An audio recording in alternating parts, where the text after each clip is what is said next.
The scent of damp earth and wilting flowers hung heavy in the air at Oakwood Cemetery. For a year, this place of final rest had become a place of daily ritual for Buster, a scruffy terrier mix with eyes that held a lifetime of loyalty.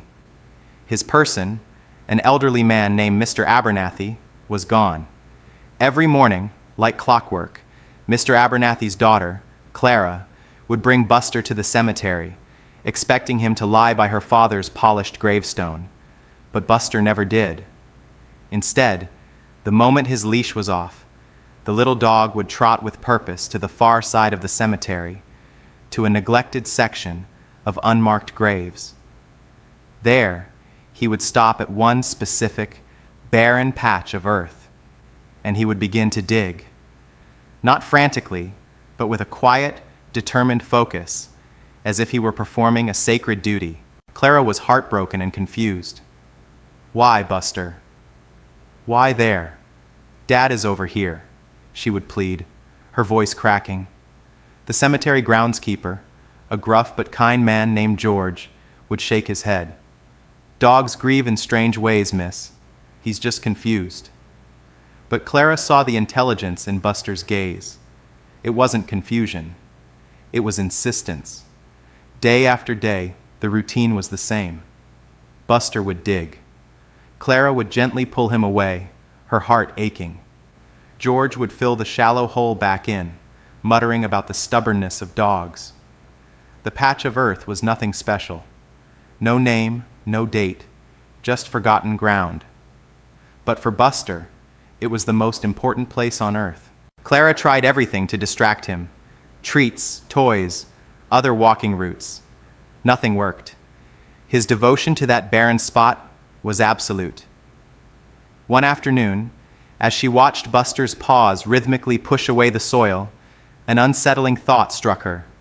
Her father, a quiet and private man, had spent his last few years volunteering at the local historical society, poring over old city records.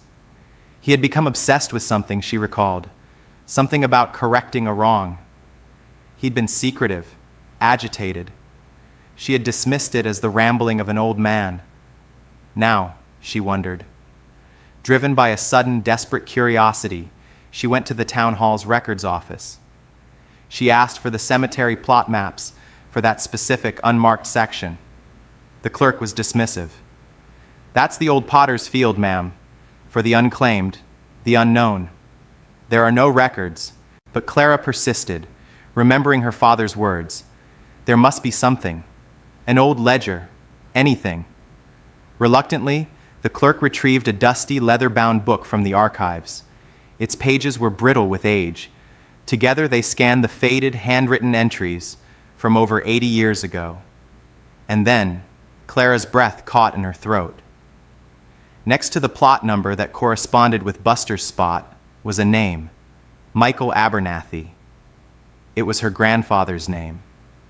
He had been a soldier who went off to war and was reported missing in action, presumed dead. His body was never recovered. The family had a memorial stone for him, but they never knew his final resting place. According to this ledger, a soldier's body, unidentified but with a wallet containing a faded Abernathy family photo, had been found and buried unceremoniously in the potter's field. The records were misfiled, the notification never sent. The family never knew, but somehow her father must have found out. He had discovered this devastating secret and had been trying to find a way to honor his long-lost father before he passed away himself. And Buster had been with him during those final months. He must have accompanied his master on secret visits to this very spot. The dog wasn't grieving randomly. He was continuing his master's final, silent mission. He was trying to show her what his human could no longer say. Tears streamed down Clara's face as she raced back to the cemetery, the ledger page clutched in her hand. She found Buster and George at the spot, the dog panting, a small pile of dirt beside him. She showed the groundskeeper the record. George stared, his gruff exterior melting away into stunned silence. They were no longer digging at an empty patch of ground. They were standing at the true grave of a forgotten hero. Buster looked up at Clara, then at the spot, and let out a soft whine, as if to say, "Finally, you understand." A proper headstone was erected. The Abernathy family was finally whole, their history rewritten, their lost member found. Buster's digging stopped.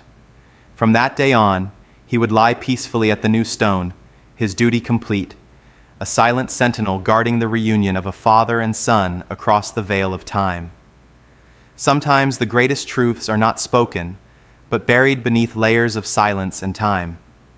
And sometimes the purest loyalty is a promise kept, a mission completed, by a loving heart that refuses to let a story end in the wrong place.